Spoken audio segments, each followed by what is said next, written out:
Hello, I'm Jack Fink, and you're watching Eye on Politics on CBS News, Dallas-Fort Worth. The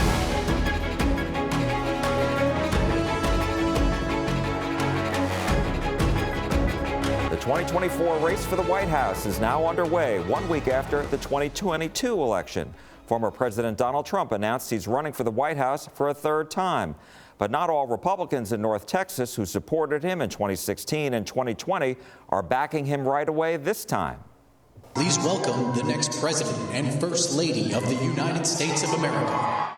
In what may be a surprise to no one, former President Donald Trump kicked off the 2024 presidential race from his Mar-a-Lago estate 1 week after the 2022 election. Again, I am tonight announcing my candidacy for president. Gina O'Brien hosted a watch party at her Dallas home, and she and other Trump supporters say they don't hesitate at all to back him again.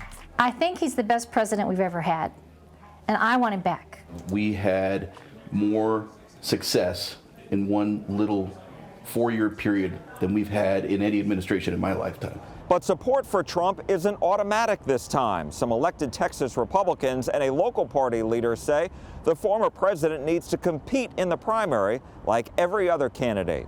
Orlando Salazar, vice chair of the Dallas County Republican Party and a member of Latinos for Trump in 2020, says he's waiting to see if Florida Governor Ron DeSantis jumps into the primary. He's a super candidate, and he has a great record to run on as well. So the president did a great job as president. So right now I think it's a toss-up for me. A new poll by the Texas Republican Party finds 43% surveyed prefer DeSantis as the 2024 Republican presidential nominee, while 32% chose Trump. Other Republicans considering a run were in the single digits. If Trump ends up as the Republican nominee, Democrats like activist Haley Taylor Schlitz say it would energize their party. I think that we have proven in the most recent election, the 2020 election, but we'll prove again as a country that we do not want him as our president. As for Trump, he railed against President Joe Biden and his policies. America's comeback starts right now. No word when other Republicans will jump into the race. No word yet when other Republicans will enter the primary. Texas Senators Ted Cruz and John Cornyn said they will support the Republican nominee, but that candidates need to go through the primary process. Lieutenant Governor Dan Patrick said on Facebook that Trump is the candidate Democrats fear the most in 2024. Attorney General Ken Paxton tweeted he is endorsing Trump in 2024. I'll have more analysis on this race coming up a little later. In other political headlines across Texas, Governor Greg Abbott sent President Joe Biden a letter this week saying the state is increasing its efforts to prevent illegal immigration. The governor told the president he must reinstate policies or implement new ones that will enforce U.S. immigration laws. Abbott invoked a clause in the U.S. Constitution that he says will help further the state protect against what he called an invasion by the Mexican drug cartels. The governor also directed the Department of Public Safety and the military department to use every available tool and strategy to secure the border. Also this week, a federal judge ruled that the federal government can no longer use Title 42 to quickly remove people who cross into the U.S. illegally. The Trump administration implemented the rule during the COVID-19 pandemic. The judge is giving the Biden administration 5 weeks to end the policy. Texas also sent a bus of migrants to Philadelphia for the first time. Other buses have left Texas for New York City, Chicago, and Washington, D.C. And at the Texas Capitol, state lawmakers have started filing hundreds of bills for the upcoming legislative session set to begin in January. Among the legislation, property tax relief, abortion, guns, and education. The end of an era is nearing in Washington, D.C. Dallas Congresswoman Bernice Johnson, a political trailblazer who inspired women of color and women in general to run for office, is set to retire at the end of the year after 30 years on Capitol Hill. Congress has unveiled an official portrait of Johnson, who in 2019 became the first African-American and woman to chair the House Committee on Science, Space, and Technology. The end of an era is approaching, and to mark the occasion, the unveiling of the official portrait of Dallas Congresswoman Bernice Johnson. She also received a plaque that President Joe Biden sent to the CHIPS and Sciences Act that she helped pass to boost semiconductor chip production in the U.S. Again, I thank you. I cannot tell you what this day has been to me. Among those praising her, Speaker Nancy Pelosi. I love bragging about Eddie Bernice because she has been so devoted to science, to education for science, for STEM, for all of that. In an interview hours earlier, Johnson told me the message she hopes the ceremony sends. Well, it really does mean a lot. And I hope, however, that it means a lot more to young girls. Young girls, including her 2 great-granddaughters who unveiled her portrait. Among her proudest accomplishments, helping the University of Texas at Arlington and UT Dallas to become Tier 1 research facilities. Johnson also helped pass the law to end the flight restrictions at Dallas Love Field, known as the Wright Amendment. And I want to tell you something. I am proud of my record. I am proud of the things that I've been able to help our entire area, our entire state. Helen Giddings, who served as a state representative for 26 years, says part of Johnson's legacy includes inspiring women like her to run for office. Oh, absolutely, she inspired me because she did it and I could see her. I felt like I could do it as well. Gender has nothing to do with your achievements and your interest. If you put your mind to it and give it some time, it's achievable. And when you achieve it, people benefit. We interviewed Congresswoman Johnson hours before she received her honor. Well, it really does mean a lot. And I hope, however, that it means a lot more to young girls so that they truly understand that this committee is not a committee out of reach for women.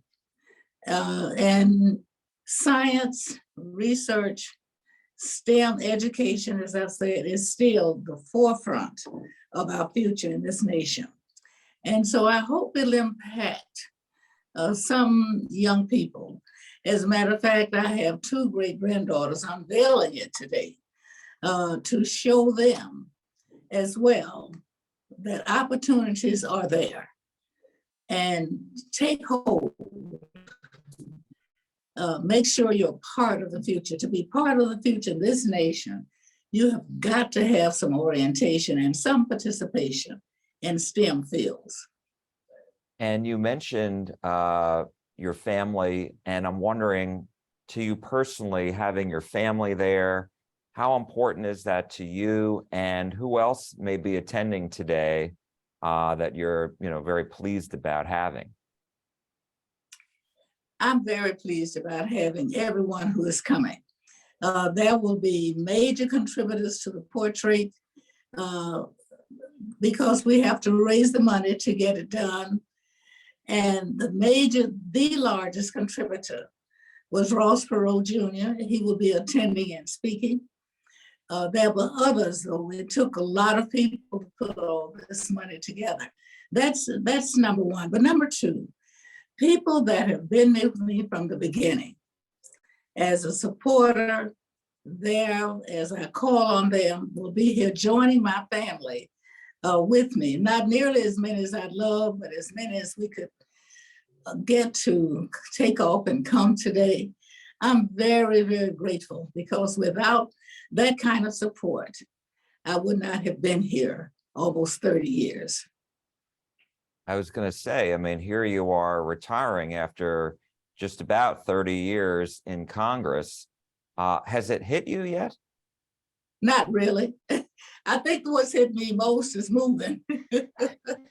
But it's gonna hit, and it's gonna hit soon because I'm now about to move my second residence into one spot in Dallas, and that's been one of the most challenging experiences I've had.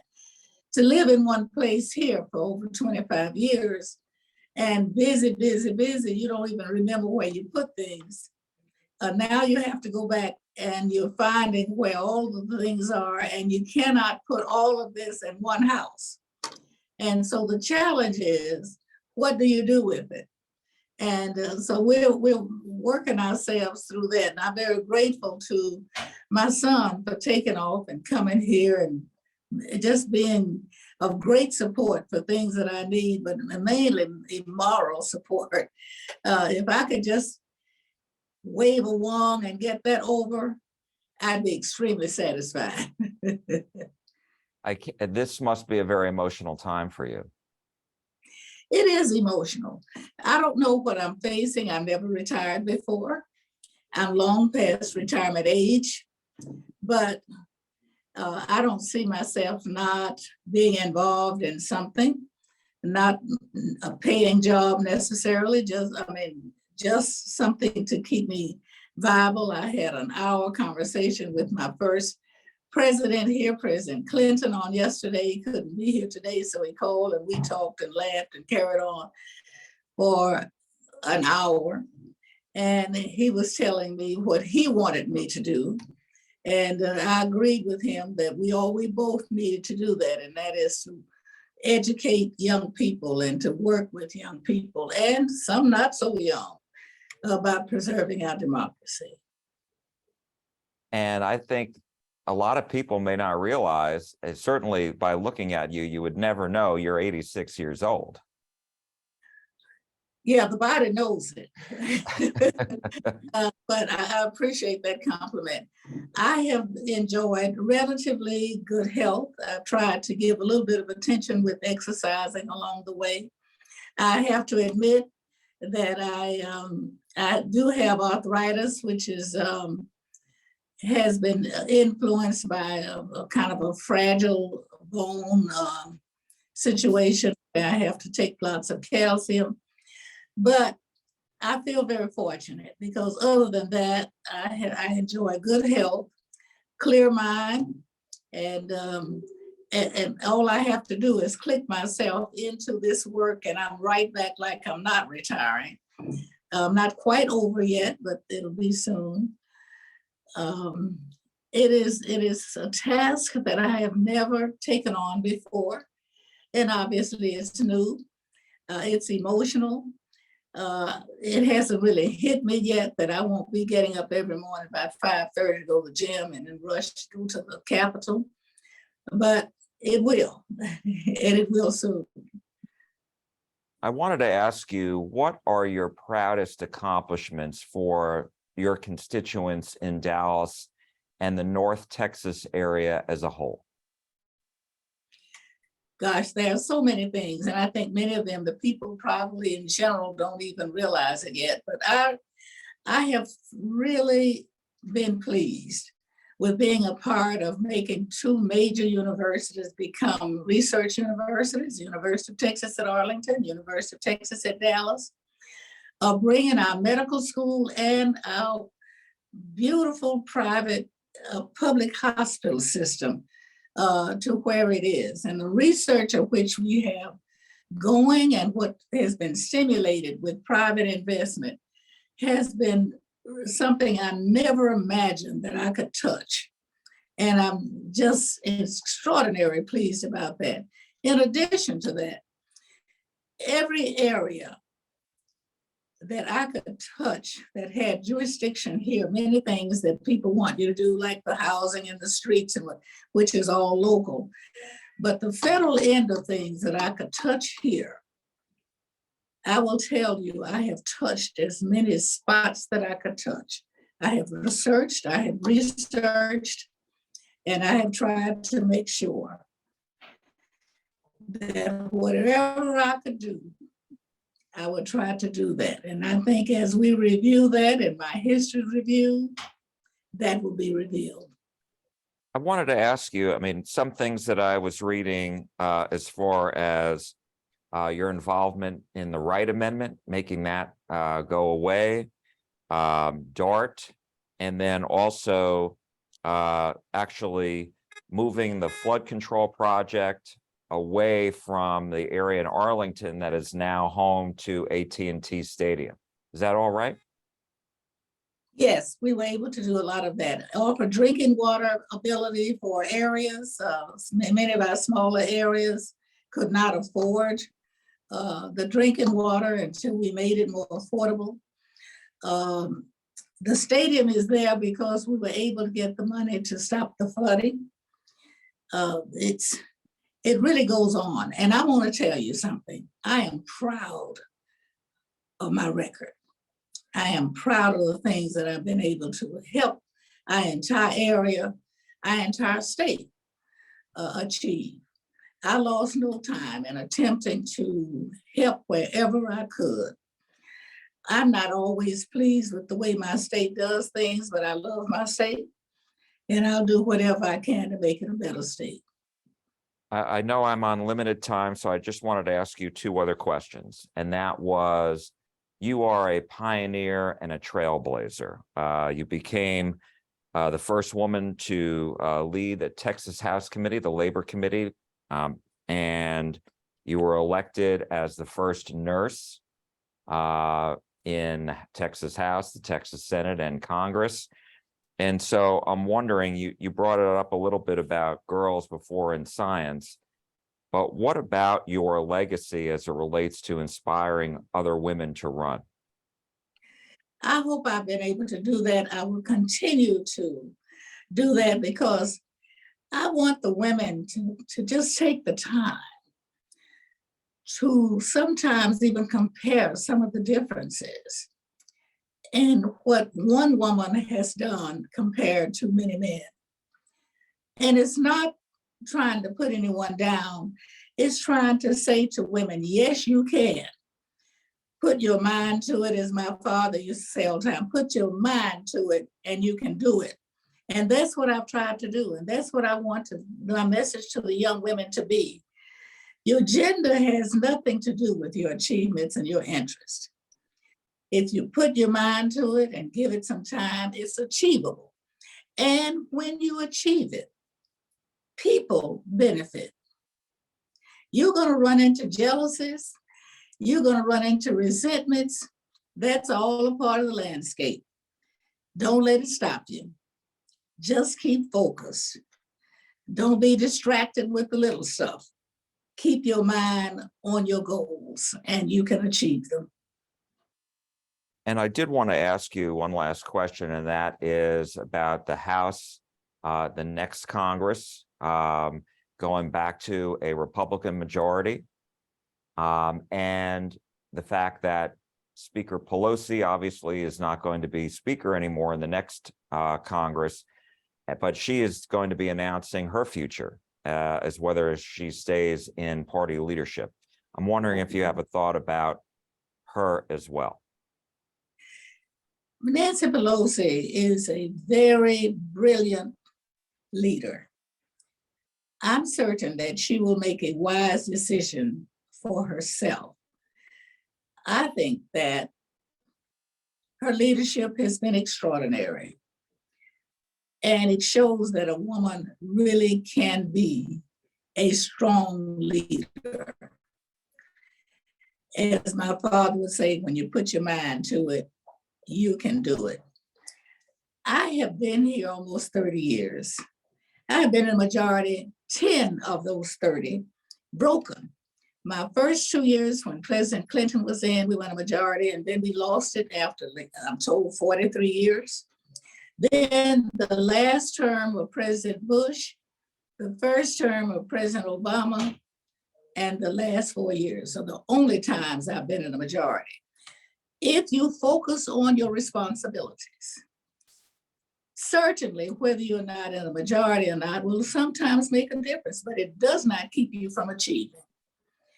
You just have to look at the landscape, determine how to use your energy to get things done. I have not allowed party or who the majority is to keep me from trying. And so consequently, I have been just about as successful under a Republican majority as I have a Democratic majority. At the same time, as you know, this job requires you to work hand in hand with your governor. And so you're in conversation with the governors very frequently. When I came here, Ann Richards was governor, whom I had known most of my adult life. And then the governors that followed have all been Republican. But that didn't keep me from being in touch, going to visit, making pleas, giving them my priorities and receiving theirs, and doing the best I can on those priorities that I could help to achieve. And that would happen whether it's a Democrat or a Republican. And I think that's what our young people need to understand. Party is one thing, but the responsibilities of this job is another. You got to find your way to represent your constituents, no matter who is in the majority. Congresswoman Eddie Bernice Johnson of Dallas, thank you so much for your time. We really appreciate it. Well, thank you very much, and thank you for having me. Now that former President Donald Trump has confirmed he's running for president again, not all of his previous supporters are backing him right away. We spoke with SMU political science professor Matthew Wilson about Trump's bid and the impact it may have not only on the Republican primary, but on President Joe Biden and the Democrats as well. Well, I think Trump enters this campaign in a substantially weakened position. I think the underperformance of his favored candidates during the midterm elections has really caused a lot of thought in the Republican Party that it's time to put the Trump era behind them. And more voices who were once supportive of Donald Trump are openly skeptical now. You also saw during that announcement that there just wasn't the same energy, there wasn't the same excitement, there wasn't the same exuberance that you typically associate with a Trump rally. He remains a formidable candidate. He has a lot of supporters within the Republican Party, and particularly in the grassroots base. But this is not going to be a coronation for him, even to get the Republican nomination. I think he's got a hard slog ahead of him. So given that, do you think that this opens the opportunities for other Republicans to jump in? I mean, not just one or two, but I mean, we saw a large field in 2016. Do you think we could see as large a field this time around? I think we could see a large field, maybe not quite as large as 2016, but I think a lot of Republicans are looking for an alternative to Trump. They like a lot of the things that Trump did. They like some of the policies that are associated with the Trump administration, but they're tired of the circus. And I think a lot of Republicans will want to position themselves as the person who can carry forward the Trump policy legacy and some of the values that were associated with the Trump political movement without bringing the Trump baggage. And we'll see who can take that mantle, but I think there'll be a good number of folks who are interested. I know, yesterday or a couple of the elected officials, elected Republicans, including Senator Ted Cruz, who himself is said to be considering a run, and Senator John Cornyn said that they want to see a primary process go through and they'll support the Republican nominee, whoever it is. Do you think that will lend itself to other Republicans, not necessarily leaders, but just people, members of the party, people who consider themselves part of the grassroots, an opportunity to say, all right, let's see if Florida Governor Ron DeSantis jumps in. Let's see if Glenn Youngkin, if Governor of Virginia, let's see if Ted Cruz, et cetera, will jump in. I think that's absolutely going to be the case. I think there was such a stark contrast between how well Republicans did in Florida, led by Ron DeSantis, and how mediocre and underwhelming their performance was elsewhere, particularly by candidates that Trump had enthusiastically backed. I think Republicans can't help but ask themselves if they wouldn't be better off with DeSantis leading the ticket. Also, Glenn Youngkin succeeded last year extraordinarily well in a purple state that leans blue in Virginia. I think people are going to give him a look. What you've seen from official after official is a reticence to just wholeheartedly jump on the Trump train again. And that's true even from people like Kayleigh McEnany, who is very much a Trump loyalist, who counseled him against announcing this week in the wake of the midterm election defeats. I think that was pretty striking. And I think the very muted response on Capitol Hill to Trump's declaration tells you all you need to know about how the party is feeling right now about the prospect of another Trump candidacy. If there is a large group, again, maybe not as large as 2016, as you said, but if there is still a lot of candidates in the primary, does that help Trump in a way, in the sense of, he's got his core and then, everybody else will be splintered? Or do you think that will hurt him? I think a large field would definitely help Trump because he's got probably 30 to 35% of the party that is quite loyal to him, when we're talking about grassroots voters. So the question is that 2/3 that want somebody else, how quickly can they consolidate behind a single somebody else? And if there are 14 alternatives, it's going to take a long time to do that. If, on the other hand, we're looking at only 2 or 3 credible alternatives to Donald Trump, that winnowing process could take place much more quickly. So I think that will be important as we go into 2024 to see how severely the not Trump vote within the Republican primaries and caucuses is fragmented. You know, it was just several months ago that when former President Trump was in Dallas at the CPAC convention, he led the field. As far as whether, you know, people preferred him. He did the year before. And there was a Texas GOP poll that came out earlier in the week that showed, in fact, that 43% preferred DeSantis, the Florida governor, over Trump's 32%. What do you make of that dramatic change, really, in just a matter of weeks? Well, I think, first of all, it's important to remember that the CPAC straw poll is not a representative survey of the Republican Party. So that probably overstated Trump's strength to begin with. But the other thing is, we've seen surveys now out of Texas, out of Florida, out of New Hampshire, all of which have shown Ron DeSantis leading Donald Trump in a one-on-one contest among Republican voters. Now, DeSantis will be lucky if he can get that one-on-one contest. There may be other candidates to muddy the waters. But certainly that shows that a lot of Republicans are open to something new, more so than was true even 2 weeks ago. And I think that is of concern to Donald Trump. And why, you know, we've talked a little bit about the timing and how, you know, the former president reportedly wanted to, you know, announce earlier. And yet some people were able to say, hold off until after the election. And why do you think it's still very early, obviously, historically. And so why do you think that he announced this early? He's hoping to scare some other people out of the field. I think he's hoping to build some momentum for his campaign. I think he's also just hoping to stay in the news. Donald Trump likes the spotlight. And if he is a presidential candidate, then the story becomes more about him than it would otherwise be. And I don't think we can discount the extent to which he simply likes to be at the center of attention, and he likes to be the headline of the story. And I think those reasons together explain why he wanted to go ahead and throw his hat. I spoke with a Democratic activist. I read the statement by the Texas Democratic Party. They're excited about, you know, a Trump announcement, and they hope that he becomes the Republican nominee because they believe he will unite Democrats and galvanize their support against him to keep him out of the White House. And so I'm wondering, what impact do you think this will have on the Democrats? Well, I think Democrats will give the Trump campaign a lot of oxygen. They will keep talking about him because they realize he's controversial and he alienates a lot of centrist independent voters.